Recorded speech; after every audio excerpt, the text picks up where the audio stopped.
ازاي نحذف قوائم رسائل الجماعيه بتاعتنا بتاعت الواتساب بكل سهوله وبكل بساطه؟ تابع معايا الشرح. كل اللي علينا نروح مع بعض على الواتساب. رئيسية زر الشاشة جوجل واتساب 1923 من الإشعارات. هنخش عليه بالشكل ده. واتساب وبعد ما دخلنا على الواتساب زي ما انتم شايفين حضراتكم هنقلب لحد ما نروح لقوائم الرسائل الجماعيه بتاعتنا اللي احنا عايزين نحذفها. أسأل زر قلم الشيخ. هنخش على بالشكل ده.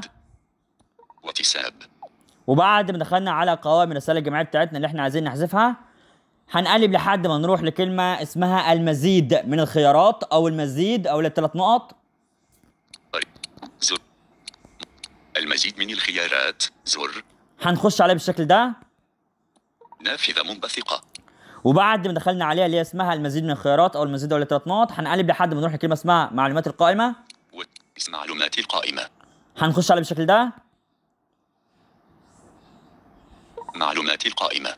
وبعد ما دخلنا عليها الكلمه دي اللي اسمها معلومات القائمه هنقلب لحد ما نروح لكلمه اسمها حذف قائمه رسائل الجماعيه. قلم إضافة زر حذف قائمة الرسائل الجماعية. هي دي اللي انا واقف عليها بالظبط، اسمها حذف قائمه الرسائل الجماعيه. هنخش عليه بالشكل ده. حذف قائمة الرسائل الجماعية هذه.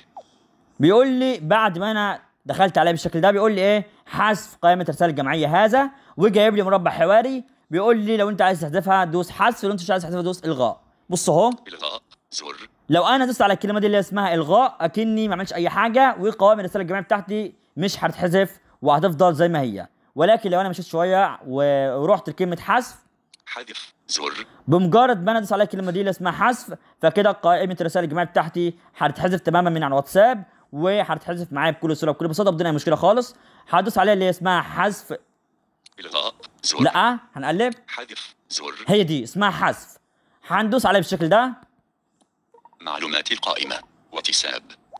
وبعد ما احنا دوسنا عليها اللي اسمها حذف كده خلاص قائمه الرسائل الجماعيه بتاعتنا اتحذفت تماما من على الواتساب بكل سهوله وبكل بساطه بدون اي مشكله خالص، وكده خلاص تم حذفها بنجاح من على الواتساب بتاعنا بدون اي مشكله تماما.